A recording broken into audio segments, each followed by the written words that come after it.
कार्यक्रम के पुण्यार्जक हैं सौभाग्य कोहिनूर, श्रीमान संजय जैन, श्रीमती ममता जैन परिवार, ग्रेटर कैलाश, दिल्ली। सौभाग्य भक्त श्रीमान विजेंद्र जैन, श्रीमती निर्मल जैन परिवार, गुरुग्राम। सौभाग्य भक्त श्रीमती महिमा जैन, श्री पुनीत जैन, श्रीमती सोनिका जैन, पाखी जैन, न्यू रोहतक रोड, दिल्ली। सौभाग्य भक्त श्री राजीव जैन, श्रीमती उषा जैन, असीम जैन, पार्थ जैन परिवार, ग्रीन पार्क, दिल्ली। सौभाग्य भक्त श्रीमती कनकलता जैन, श्री अजय जैन, श्रीमती संगीता जैन, शुभम जैन, अनुष्का जैन, दिल्ली। सौभाग्य भक्त श्री नरेंद्र जैन, श्रीमती संगीता जैन, पाशु जैन, श्री सौरभ जैन, श्रीमती पारुल जैन, श्री निखिल, श्रीमती शिल्पा, विद्यान, विवांश, देवांश जैन परिवार।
चिंतामणि पारसनाथ सिद्धाणं नमो आईरियाणं नमो वैजायाणं नमो रोहिषभशाणं।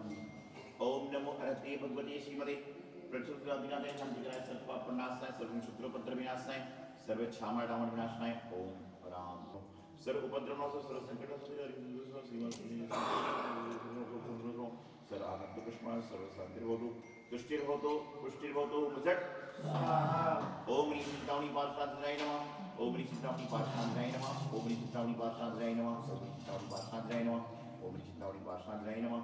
ओम ह्रीं चिंतामणि पार्थाय नमः। ओम ह्रीं चिंतामणि पार्थाय नमः।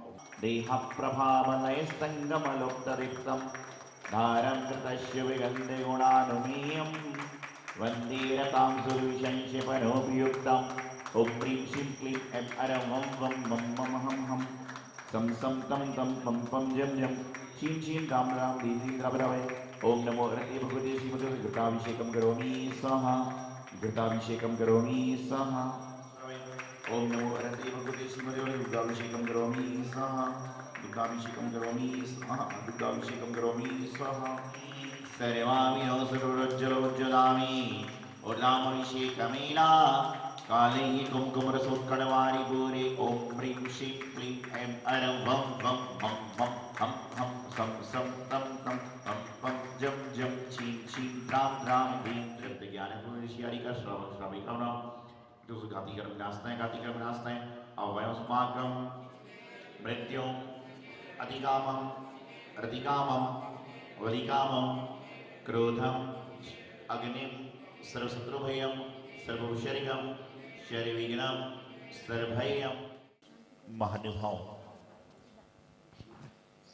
एक कहावत आपने सुनी होगी, संगत से गुण उपजे संगत से गुण जाए। कि जैसी आपकी संगत होगी वैसा ही आपके अंदर गुण और दोष का आगमन होगा। यदि आपकी संगति अच्छी है तो आपके अंदर और गुण बढ़ते जाएंगे, और यदि संगति खराब होगी तो आपके अंदर और दोष आते जाएंगे। एक बार एक व्यक्ति ने मुझसे पूछा कि महाराज जी, आप मुझे याद करते हो? मैंने उससे प्रति प्रश्न किया, आप मुझे याद करते हो? उसने कहा, मैं तो 24 घंटे में अधिकतर समय आपको याद करता हूं। तो मैंने उससे कहा कि तुम मुझे याद करते हो तो तुम्हारा कल्याण है, लेकिन मैं तुम्हें याद करूंगा तो मेरा कल्याण नहीं होगा। संत को श्रावक यदि याद कर रहा है तो श्रावक का कल्याण है, लेकिन संत यदि श्रावक के चक्कर में लग जाएगा तो संत का कल्याण रुक जाएगा। तो जैसे जैसे गुण आप संगति करोगे वैसे वैसे आप क्रिया करोगे। बहुत सारे लोग होते हैं, कुछ लोग ऐसे होते हैं जो अपना समय अधिकांश गुरु चरणों में बैठाते हैं, और कुछ लोग ऐसे होते हैं जो अपना अधिकांश समय गुरु चरणों में होकर भी बाहर बिताते हैं। तो जितना जितना जो व्यक्ति गुरु चरणों में रहता है, प्रभु चरणों में रहता है, उसके अंदर गुणों का आगमन अपने आप होता है। आचार्य श्री महाराज बताते थे कि भगवान के पास जाकर, गुरु के पास जाकर कुछ भी ज्ञान ना मिले तो भी आप बैठे रहोगे तो आपकी ऊर्जा बढ़ जाएगी। क्यों? क्योंकि गुरु के पास से जो स्पर्शित वायु है वह आपके शरीर को लगेगी, तो आपके अंदर बुद्धि, विवेक सब कुछ बढ़ेगा। और ग्रस्तों के साथ बैठोगे तो उनकी वायु आएगी तो सारे कोई विचार आएंगे, घर में ये बना, ये बना, ये बना। बना बना के चक्कर में तुम नहीं बन पाओगे। क्या होगा? बना बना के चक्कर में तुम नहीं बन पाओगे, और जो बना बना को छोड़कर बन की ओर जाएगा, एक दिन वह महावीर जैसा जरूर बन सकता है। तो संगति कैसे करें? हमेशा गुणवान की संगति करें, अपने से ऊंचे व्यक्ति की संगति करें, अपने से निम्न व्यक्ति की संगति ना करें। हमारे पास क्या है यह महत्वपूर्ण है, हमारे पास क्या नहीं है यह महत्वपूर्ण नहीं है। हम क्यों दुखी हैं कि मेरे पास में वो सामान नहीं है? अरे भाई, तेरे पास जो सामान है वही भी तो बहुतों के पास नहीं है, लेकिन आपको अपने पास का मजा नहीं है, दूसरे के पास का दुख है। अरे सामान, सामग्री, भोजन, ये सब तो क्षणिक है। आप मुझे बताइए कि कोई व्यक्ति मात्र लड्डू ही लड्डू खाता हो और कोई व्यक्ति मात्र रोटी ही रोटी खाता हो, नींद किसको आएगी? दोनों को बराबर आएगी। हो सकता है किसी का डंलप का गद्दा हो, किसी की चटाई हो, किसी की चारपाई हो, ये हो सकता है, लेकिन नींद सबको बिस्तर पर ही आएगी। खड़े खड़े कोई भी नहीं सोएगा, और जो खड़े खड़े सोएगा वो गिर पड़ेगा। तो संगति अच्छे लोगों की करें, आपका जीवन में अच्छा ही आएगी। आप संगति उनकी कर रहे हो तो दुखी हो रहे हो, आप संगति गलत लोगों की कर रहे हो इसलिए दुखी हो रहे हो। और जो गुरु की, भगवान की, जिनवाणी की संगति करता है वह जीवन में कभी दुखी होता ही नहीं। और यदि गुरु की संगति में भी आकर दुखी है तो उसने संगति मन से करी ही नहीं। विचारनी बात है, एक छोटी सी मक्खी यदि गुड़ के डेले पर बैठ जाए और गुड़ का वजन तोला जाए तो बढ़ जाएगा क्या? एक छोटी सी मक्खी गुड़ के डेली पर बैठ जाए और गुड़ का वजन तोला जाए तो वजन बढ़ जाएगा क्या? नहीं बढ़ेगा। लेकिन वही छोटी सी मक्खी सोने की गिन्नी पर चढ़ जाए और सोने का वजन तोला जाए तो वजन बढ़ जाएगा? बढ़ जाएगा। विचार बात, ये मक्खी वही है, गुड़ पर बैठती है तो वजन नहीं बढ़ता, लेकिन सोने पर बैठती है तो मिलीग्राम वजन जरूर बढ़ जाता है। तो संगति कैसे लोगों की करना है ये आपके ऊपर, संगति कैसे करना है ये आपके ऊपर निर्भर करता है। नहीं तो बस हम तो क्या कर रहे हैं, दिन भर लड़ाई झगड़े दंगे फसाद। पेपर उठाता है आदमी तो सबसे पहले हेडलाइन क्या पढ़ता है? महाराज जी ने प्रवचन में कहा नहीं, सबसे पहले सबसे बड़ी न्यूज, ब्रेकिंग न्यूज। और आज इस समय इंसान इतना हो गया है, इतना हो गया है कि रात्रि में सोते समय टीवी में सारी न्यूज पढ़ लेता है। जैसे बहुत सारे लोग क्रिकेट मैच देखते होंगे, बच्चे देखते होंगे, पति देखते होंगे। कितने घंटे का होता है? 6 घंटे का, 8 घंटे का, 4 घंटे का, 10 घंटे का। कई ऐसे जीव होते हैं जो एक एक बॉल मैच की देखते हैं, पूरा का पूरा मैच देखते हैं और उसके बाद अगले दिन पेपर में उठाकर फिर मैच की कमेंट्री पढ़ते हैं। अरे तो कल 4-6 घंटे करा गया है।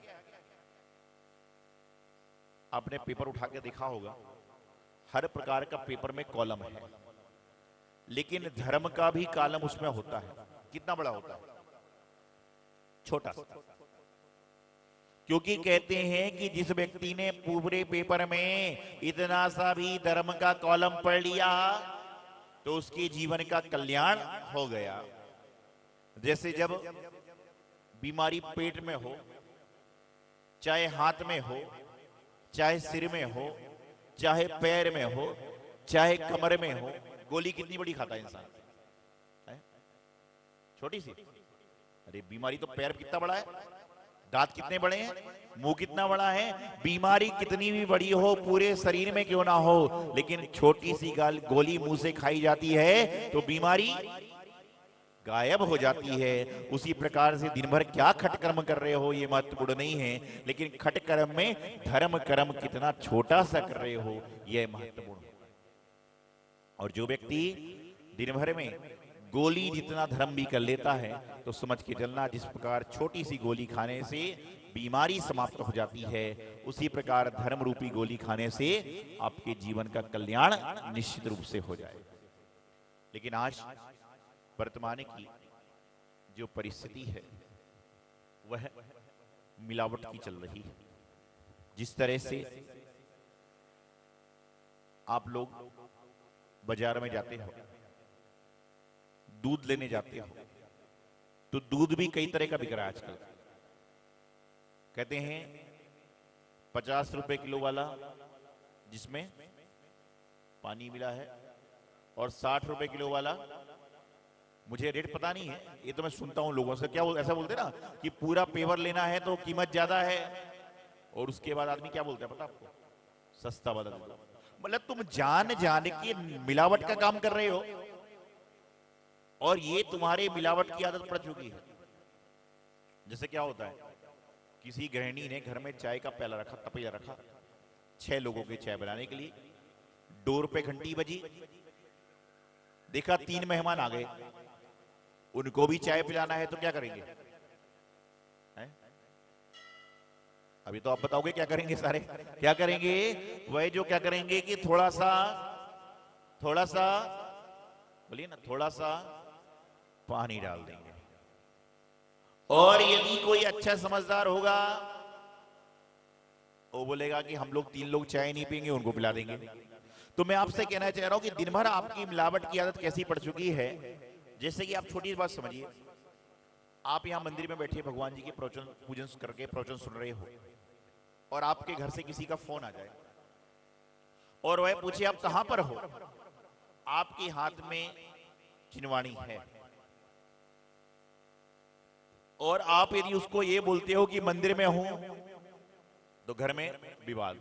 आपने कह दिया बस ट्रैफिक जाम में फंसा हूं, वो खुश है। मैं सोचता हूं हे भगवान क्या हो रहा है? मिलावट का जमाना कि हाथ में जिनवाड़ी, सामने गुरुवाणी, और उसके बाद फोन में कह रहा है बस ट्रैफिक जाम में फंसा हूं। एक बार मैंने एक से पूछ लिया, एक जगह भैयावृत्ति चल रही थी, एक आदमी का हाथ मेरे पैर पर, टेलीफोन आया, वहां से पत्नी ने पूछा कहां पर हो, बोले मंदिर के बाहर निकल गया हूं। मैंने कहा भाई मेरे पैर पकड़ के झूठ? बोले महाराज जी मैंने कह दिया कि मंदिर के बाहर निकल गया हूं तो आधे घंटे तक फोन नहीं आएगा, और ये कह देता कि महाराज की भैयावृत्ति चल रही है तो 10 मिनट तक फोन आते रहता, निकल कब रहे हो, निकल कब रहे हो, निकल कब रहे हो। आप विचार, ये सब आप सब तो धर्मात्मा है, कई जगह ऐसा हो जाया करता है कि आदमी क्या कर रहा है, आदमी इस तरह से मिलावट में चल रहा है, और आदमी की आदत पड़ चुकी है। जब से क्या हुआ है, टेलीफोन की जगह मोबाइल फोन आया, जब से क्या हो गया, दुकान में भी बैठा इंसान है तो क्या बोलता, महाराज जी मंदिर के लिए आ रहा हूं, और घर से निकला नहीं है, लेकिन मंदिर से फोन आया भाई अभिषेक का समय हो गया, बल आ ही रहा हूं। और कई बार आदमी झूठ बोलने का अभिनय करते करते करते करते भूल जाता है कि झूठ कहां बोल रहा हूं। एक बार ऐसा ही हुआ, एक व्यक्ति को कहीं से फोन गया कि भाई आप जल्दी आइए, मंदिर जी में महाराज जी का संग आ रहा है। उसने बोला कि भाई साहब मैं तो आउट ऑफ सिटी हूं। तो अगले दिन जब वो आया तो महाराज ने बोला कब आए वापिस? बोले कल शाम को ही आया हूं। तो महाराज बोले लेकिन तुम्हारा घर बहुत बड़ा है क्या? बोले क्यों? बोले तुम्हारे घर में रहने के बाद तुमको लगता है कि आउट ऑफ सिटी हूं। बोले महाराज जी क्या बात कर दी आपने, मैं तो आउट ऑफ सिटी गया था। तो महाराज ने उस आदमी को बुलाया जिसने फोन लगाया था। बोले भाई साहब ये बताइए कि आपने कल इनको फोन लगाया था तो कहां लगाया था? बोले महाराज जी मैंने इसके लैंडलाइन फोन पे फोन लगाया था। हुआ है कि मोबाइल फोन पे झूठ बोलने की आदत इंसान की है। लैंडलाइन फोन पर फोन उठाया और पूछा कहां पर? बोले आउट ऑफ सिटी हूं। लैंडलाइन तो घर पे ही रहेगा, लैंडलाइन तो घर पे ही रहेगा। तो यही हो रहा है संसार में कि झूठ बोलने की आदत आदमी की इतनी पड़ चुकी है कि वो यही भूल गया कि मोबाइल नहीं लैंडलाइन फोन है और बोला मैं आउट ऑफ सिटी हूं। ऐसे कल्याण नहीं होगा। अच्छी संगति करोगे अच्छा पाओगे, और बुरी संगति करोगे तो बुरा पाओगे। अच्छों की संगति करिए। मन को विकार को नाश करना है तो गुरुओं की संगति करें, जिनवाणी की संगति करें। और जिनवाणी की संगति करोगे तो जिनवाणी कुछ बोलती नहीं है, सिर्फ जो पढ़ रहे हो सुनाती है। भगवान कुछ बोलते नहीं, जैसा चाहे करो। बोलने का अधिकार हमें दे दिया कि गुरु के पास रहो, गुरु की बातें सुनो। एक बार एक संघ में एक महाराज जी थे, वो दीक्षा लेने आए। तो लोगों ने कहा इनको नमोकार मंत्र भी नहीं आता, इनको दीक्षा देकर क्या करोगे? तो दीक्षा देने वाले ने कहा कि नमोकार मंत्र नहीं आता, लेकिन गुरु के पास बैठा रहेगा तो भी ये तर जाएगा। गुरु चरणों में बैठा रहेगा तो भी तर जाएगा। फिर महाराज ने उससे पूछ लिया तुमको क्या क्या आता है? बोले समय सार जी, प्रवचन सार जी, नियम सार जी, पता नहीं कौन कौन से सार जी। तो बोले तुम आ जाओ ना दीक्षा लेने। बोले मुझसे नहीं होगा। बोले तुम पढ़ पढ़ के घर पे बैठे हो और ये बिना पढ़े भी तुमको भी तार देगा। तो जीवन में संगति गुरु के करोगे तो तर जाओगे, और इधर उधर की करोगे तो तरने से भी चूक जाओगे। इस कार्यक्रम के पुण्यार्जक हैं सौभाग्य कोहिनूर, श्रीमान संजय जैन, श्रीमती ममता जैन परिवार, ग्रेटर कैलाश दिल्ली। सौभाग्य भक्त श्रीमान विजेंद्र जैन, श्रीमती निर्मल जैन परिवार, गुरुग्राम। सौभाग्य भक्त श्रीमती महिमा जैन, श्री पुनीत जैन, श्रीमती सोनिका जैन, पाखी जैन, न्यू रोहतक रोड, दिल्ली। सौभाग्य भक्त श्री राजीव जैन, श्रीमती उषा जैन, असीम जैन, पार्थ जैन परिवार, ग्रीन पार्क, दिल्ली। सौभाग्य भक्त श्रीमती कनकलता जैन, श्री अजय जैन, श्रीमती संगीता जैन, शुभम जैन, अनुष्का जैन, दिल्ली। सौभाग्य भक्त श्री नरेंद्र जैन, श्रीमती संगीता जैन, पाशु जैन, श्री सौरभ जैन, श्रीमती पारुल जैन, श्री निखिल, श्रीमती शिल्पा, रिद्यान, विवांश, देवांश जैन परिवार, दिल्ली।